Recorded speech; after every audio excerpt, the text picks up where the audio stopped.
Міндетті әлеуметтік медициналық сақтандыру пакетіндегі медициналық көмекті пайдалану үшін азаматтар медицина мекемесіне тіркелген болуы шарт. Қолданыстағы ережелерге сәйкес емханаға Қазақстан Республикасының азаматтары, қандастар, ықтияр хаты бар шетелдіктер, сондай-ақ Еуразиялық экономикалық одаққа мүше мемлекеттерден келген еңбек мигранттары тіркеле алады.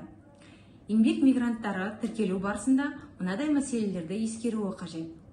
Олар медицина ұйымына тіркелу үшін міндетті түрде емхана қызметіне арналған ерікті медициналық сақтандыру полисін сатып алуы тиіс.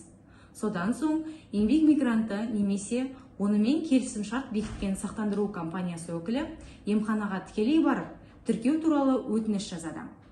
Егер сақтандыру төлемдерін уақытылы төлеп, сақтандырылған деген статусқа ие болған жағдайда, еңбек мигранты тіркелген емхана қызметін толыққанды пайдалана алады.